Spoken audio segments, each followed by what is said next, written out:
5 আগস্টের পর প্রতিনিয়ত রাজনৈতিক পট পরিবর্তন হচ্ছে।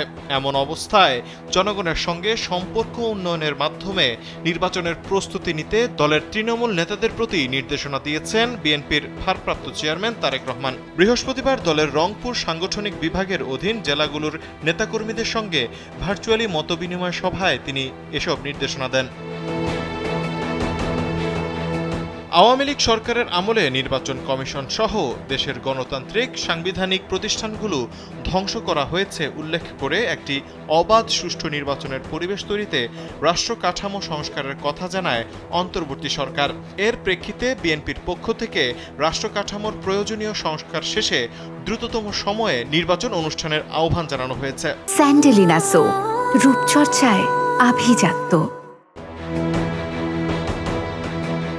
অন্তর্বর্তী সরকারকে কাছে কোনো চূড়ান্ত সময়সীমা বেঁধে না দিয়ে যৌক্তিক সময় দেওয়ার কথা জানায় দলটি। এমন প্রেক্ষাপটে ত্রয়োদশ জাতীয় সংসদ নির্বাচন সামনে রেখে নির্বাচনের সম্ভাব্য প্রস্তুতি এবং দলের সাংগঠনিক তৎপরতা বাড়াতে জেলা নেতাদের সঙ্গে ধারাবাহিক মতবিনিময় শুরু করেছেন বিএনপির ভারপ্রাপ্ত চেয়ারম্যান। রংপুর বিভাগের মধ্য দিয়ে এই কার্যক্রম শুরু করলেন তিনি।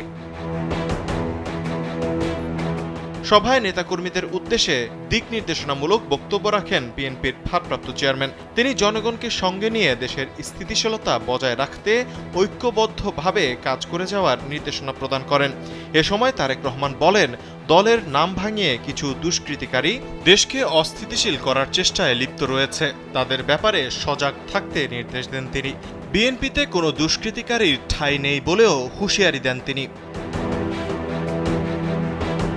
এদিকে বৃহস্পতিবার বিকেলে অন্তর্বর্তী সরকারের প্রধান উপদেষ্টা ডক্টর মোহাম্মদ ইউনূসের সঙ্গে সাক্ষাৎ করেছেন বিএনপির শীর্ষ পর্যায়ের একটি প্রতিনিধি দল। প্রধান উপদেষ্টার প্রেস উইং জানায়, বৈঠকে বিএনপির প্রতিনিধিরা মূলত বর্তমান সরকারের বিভিন্ন ক্ষেত্রে সংস্কার ভাবনা, নির্বাচন নিয়ে তাদের চিন্তা ভাবনা সম্পর্কে মতবিনিময় করেন।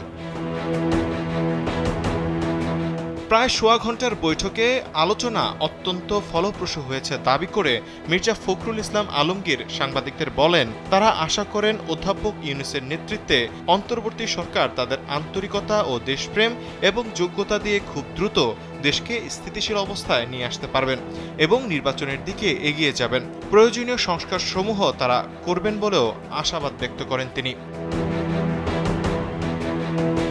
তৌহিদুল ইসলাম তারেক, কালবেলা।